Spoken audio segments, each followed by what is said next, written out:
17 મહિને સિસોદિયાને શાંતિનો શ્વાસ, અંતે સુપ્રીમે જામીન આપ્યા। સરકારી બેંકના ડિરેક્ટરની મુદત 8 વર્ષથી વધારી 10 વર્ષ કરાશે।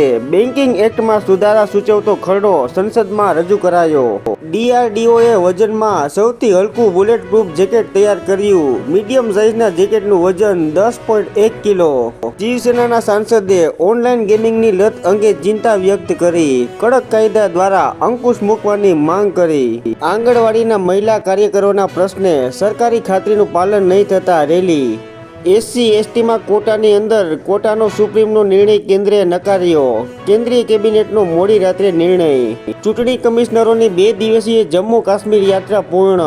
જમ્મુ કાશ્મીર ચૂંટણીમાં કોઈનો પણ ચંચુપાત ચલાવી નહીં લઈએ। CC સમાજમાં આજે પણ 18મી સદીની બદી યથાવત। ગુજરાતમાં છેલ્લા 4 વર્ષમાં બાળ લગ્નના 64 કેસ નોંધાયા। ભારતીય અમેરિકનના દસ્તાવેજોનો દુરુપયોગ, લેભાગુ એજન્ટોથી ચેતો।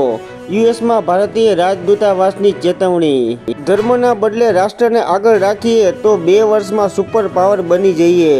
યોગી CM ફેસ સાથે જ ચૂંટણી લડવા ઉદ્ધવ જૂથનો આગ્રહ, કોંગ્રેસનો ઇનકાર। હાઈકોર્ટે આપેલી સર્વેની છૂટ પર સ્ટે મુકાયો છે। મથુરાની શાહી દરગાહ મસ્જિદના સર્વે પર સ્ટેને સુપ્રીમે લંબાવ્યો। કેન્દ્ર સરકારે કહ્યું 20 વર્ષમાં સૌથી ભયજનક સ્થિતિ।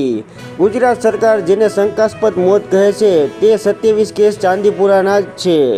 યુએસની ચૂંટણીઓમાં ગડબડ કરવા ઈરાને સાયબર પ્રવૃત્તિ વધારી, માઇક્રોસોફ્ટ।